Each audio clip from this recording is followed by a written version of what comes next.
Es un profesor equilibrado como Che Cabello. Hola Che, ¿qué tal amigo? ¿Cómo estás? Muy bien, Roberto. Nuestro profesor de Economía Aplicada de la Universidad de Málaga. He visto tu plano general y te he visto muy solo. A ver si ya te acompañamos El lunes. A partir de la semana que viene. A partir Muy del bien. lunes os voy esperando aquí poco a poco. Lo vamos a ir haciendo poco a poco. Vamos a ir manteniendo las distancias de seguridad. Donde antes había 4 contertulios, ahora habrá 2. Seguiremos tirando de Skype, pero vamos a hacer una fórmula mixta que va a estar muy bien. Estamos ya trabajando en ello. Che, ¿qué tal? ¿Cómo estás? Bien, animado. Bien. A ver si yo creo que ya el verano, el calorcito, los pocos contagios que parece que va habiendo, yo creo que debemos animarnos. Yo creo que va la cosa bien. Bueno, yo te veo bien, ¿eh? Y además el otro día me crucé contigo en el paseo marítimo y hay que decir que Che Cabello se está cuidando físicamente extraordinariamente bien, así que, en fin, que estás aprovechándolo y que me alegro mucho. Por la universidad, esa universidad virtual que estáis haciendo, ¿todo bien también, controlado? Sí, bien. De momento estamos terminando las clases. Nos adentramos en la época de exámenes, que va a ser la parte más complicada, pero de momento bien. Los alumnos funcionando muy bien.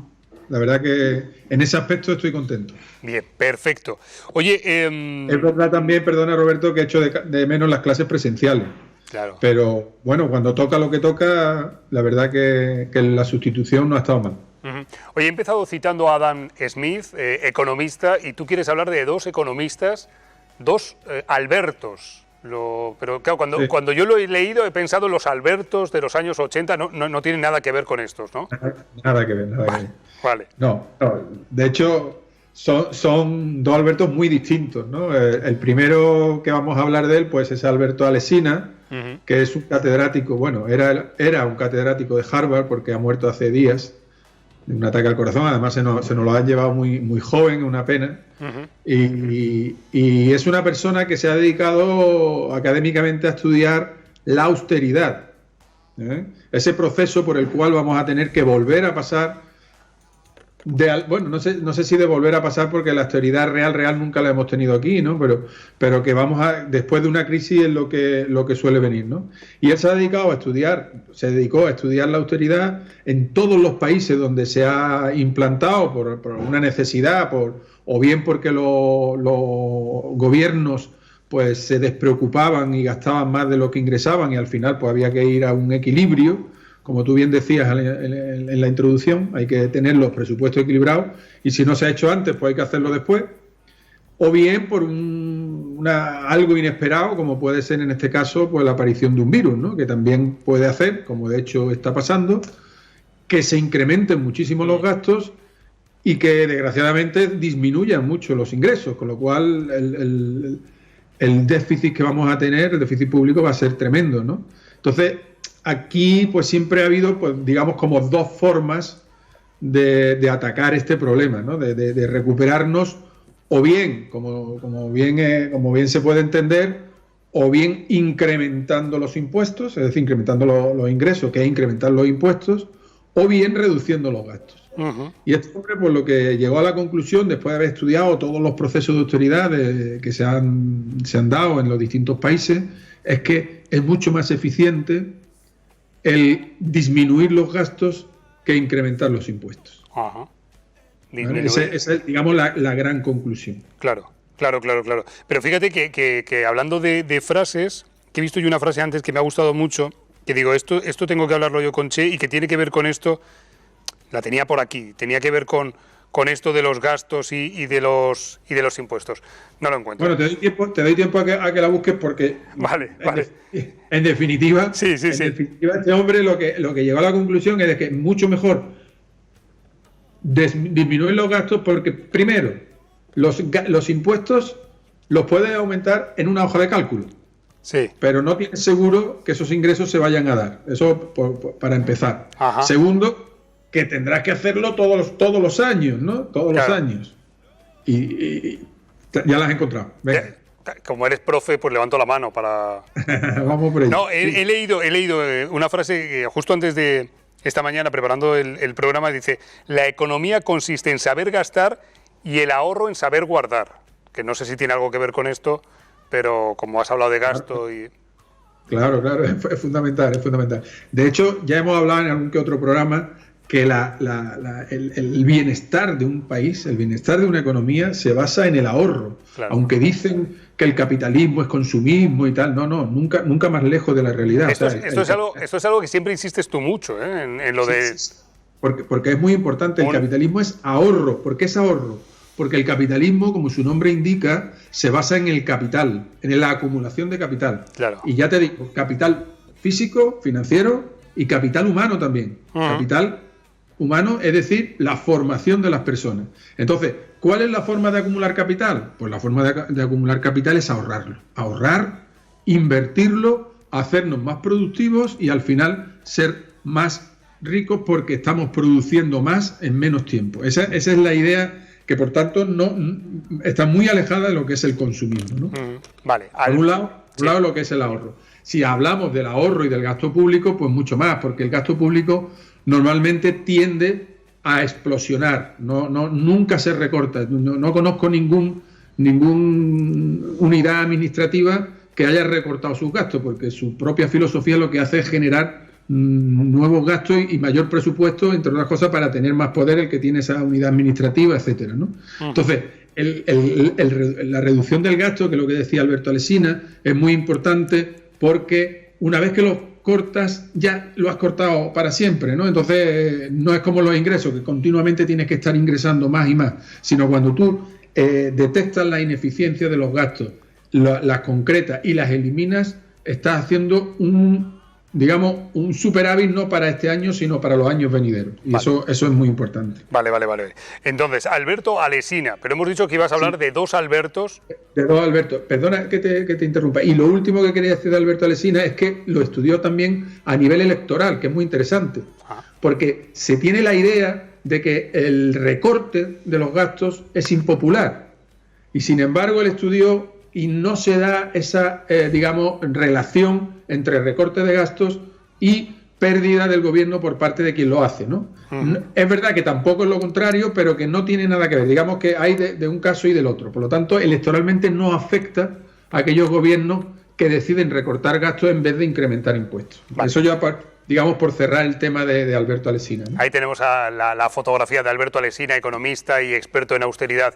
Oye, has dicho que íbamos a hablar de dos Albertos. Me temo que el segundo Alberto puede ser malagueño, rinconero, ministro, ¿sí, no? Sí, señor. Alberto Garzón. Alberto Garzón. Ya. Y no es que yo la tenga tomada con él, que puede parecerlo, pero es que nos da oportunidad que hablemos, dadas sus intervenciones públicas. Este hombre no es catedrático de Harvard, este es licenciado por la Universidad de Málaga, que ya lo siento, pero que cuando habla, y además habla como ministro del gobierno, y además habla como diputado de Málaga, que es más grave, ¿no? Y bueno, se le ocurrió decir que el turismo era algo así como lo peor que le podía pasar a una economía, ¿no? Sí. Y entre otras cosas, llegó a decir que tenía poco valor añadido. Sí. Y claro, este hombre debió faltar a clase cuando se explicó el valor añadido, ¿no? Porque el valor añadido, por entenderlo fácilmente, si tú te dedicaras a fabricar clavos, ¿de acuerdo? Y vendes por 100 euros el kilo de clavos, y el acero con el que has tenido que fabricar los clavos te cuesta 40, pues tú le has dado un valor añadido de 60. Eso es el valor añadido. Es decir, tú compras materia prima por 40, elaboras, añades valor, esa es la idea, y vendes por 100. Con lo cual, el valor añadido que tú le has hecho a ese acero ha sido de 60. Pues bien, la economía andaluza tiene un valor añadido medio del 50%, mientras que el turismo es del 60%. Es decir, el turismo tiene más valor añadido que la economía general andaluza. Por tanto, eso de que no tiene valor añadido, lo que pasa es que yo creo que lo confunde con el impacto que pueden tener determinadas actividades en el resto de la economía. Claro. Yo creo que a lo mejor cuando hizo esa declaración, que yo creo que todos entendemos que ha sido se ha metido en un barro que además no correspondía, a lo mejor lo que quiso de alguna manera es decir, oye, comparado con otros sectores, ofrece poco valor añadido, ¿no? Eso posiblemente es lo que quiso... Pero fíjate, Roberto, que yo te estoy dando un dato que es que comparado con la media es superior el valor añadido. Lo que sí creo, bueno, primero, que se le olvidó, digamos, lo que es el impacto, o pretendió medir lo que es el impacto de un sector en la economía global, y la industria, que tiene menos valor añadido, pero sí tiene mucho impacto porque genera mucho negocio alrededor. Pero es que al turismo también le pasa. Porque el turismo también genera mucho negocio alrededor. Y además es un sector que es exportador, no olvidemos esto. Es muy exportador, porque todos los que vienen de fuera, en definitiva, le estamos exportando, porque vienen con su moneda y le estamos exportando, ¿verdad? Por lo tanto, es muy importante el turismo, tanto como fuente de valor añadido como de impacto en la economía. Lo que sí es cierto, y tú aquí sí me lo puedes, digamos, matizar, es que el turismo, tenemos un turismo de regular calidad. O dicho de otra manera, deberíamos aspirar a tener un turismo de más calidad. ¿Vale? Y la calidad, pues viene, por supuesto, por la no estacionalidad. Tenemos un turismo que es muy estacional, pero ahora tenemos una oportunidad de oro. Porque ya lo hemos hablado también otras veces, ¿no? Sí. Nosotros tenemos ahora mismo la posibilidad de ser un punto de atracción de grandes de trabajadores muy cualificados que ganan de 100.000 a 200.000 euros anuales, y que debido a esta pandemia que estamos sufriendo, las empresas se van a dar cuenta que es igual que estén trabajando en su oficina a que estén trabajando en casa, y que muchas veces es mejor incluso que estén trabajando en casa.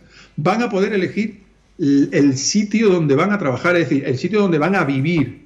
Y ya está el movimiento. En Google le han dicho ya, por ejemplo, los trabajadores a Google le han dicho hasta el 2021 estamos viniendo a la oficina, a partir de ahí nos vamos a quedar en casa. Y no nos vamos a quedar en casa, es que vamos a elegir en qué ciudad queremos vivir.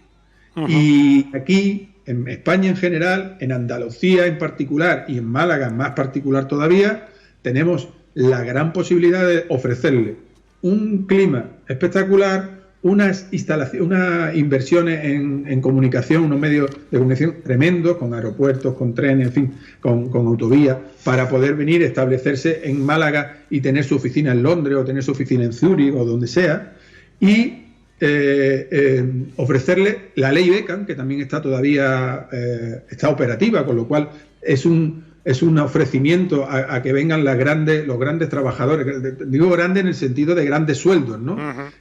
Que tienen un efecto multiplicador, que es lo que yo te hablaba antes, el efecto multiplicador de la industria, pues el efecto multiplicador de estas personas que generan economía a su alrededor también, ¿no?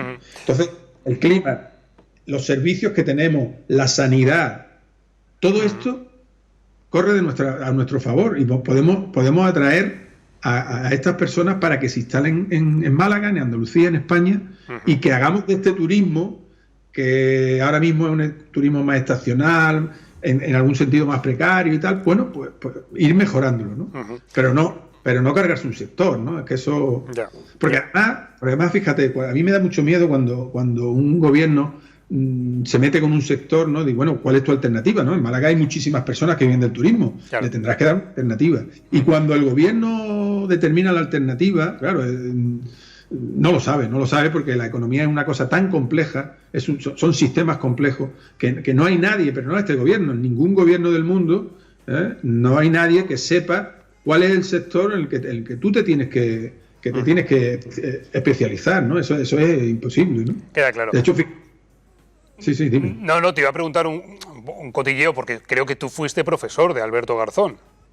Sí, señor, sí, ya lo hablamos. De hecho, tenemos pendiente, pasa que ya creo que no se va a atrever, bueno, pero a ese cara a cara de economía, que antes, que no era ministro, se comprometió conmigo, pero bueno, ahora yo comprendo que ahora su agenda será mucho más complicada. Es más complicada. Y además te puedo decir que nosotros le hemos entrevistado a Alberto Garzón antes de ser ministro, no ha habido ningún problema nunca, pero desde que es ministro, en fin, hay otros cortafuegos que nos impiden llegar a él, pero volveremos a hablar con él, y espero que algún día podamos hacer ese cara a cara entre Che Cabello y Alberto Garzón. Sería muy interesante. Profesor, que ha quedado clarísimo. En fin, los Albertos hemos titulado hoy la sección y me quedo con toda la información, claro. Muy bien, pues nada, Roberto. A ver si ya la próxima nos vemos cara a cara. Sí. Con distancia, pero cara a cara. Sí. Por cierto, ya casi de exámenes, ¿no? Si no me equivoco. Sí, ya estamos, nos quedan 2 semanas y ya empezamos los exámenes finales, los exámenes extraordinarios. Ahí es donde yo lo veo la cosa más compleja, ¿no? Porque controlar un examen desde fuera, con las posibilidades, no sé. Yo creo que voy a hacerlo oral y yo creo que al final vamos a cambiar muchas cosas después de esta epidemia. Algunas espero que sea para mal, pero a corto espacio de tiempo, y otras para bien, ¿no? Que se van a quedar. Y a lo mejor el hacer exámenes orales, conocer más al alumno, darle la oportunidad de que se explique, incluso puede llegar a ser más justo. Yo sé que a los alumnos no les gusta mucho porque son más retraídos, son reactivos a este tipo de exámenes, pero al final yo creo que le pueden sacar partido y tanto el alumno como el profesor se queda más tranquilo evaluando un cara a cara, ¿no? Pues hay un montón de cambios que creo que han venido para quedarse y también en lo académico, y uno de ellos puede ser este. Profesor Che Cabello, dime lo último. Ya te digo que echo de menos la presencialidad. Sí, no. O sea, el ver las caras, y se las veo por medio de los accesorios tecnológicos que tenemos, pero verlo cara a cara, la pizarra, la tiza, el levantarte, hacer una explicación, bajarte al ordenador, lo echo de menos. Yo también os echo de menos. Es verdad que el Skype da calorcito, consuela, pero en fin, donde esté una relación, donde esté hablarnos y hacer los programas o las clases, en tu caso, en vivo y en directo, siempre mucho mejor. Profesor, exacto, que vaya todo muy bien. Un abrazo, amigo. Gracias. Igualmente, otro para ti, Roberto. Gracias por las claves. Como siempre, Che Cabello, nuestro profesor de Economía Aplicada, intentando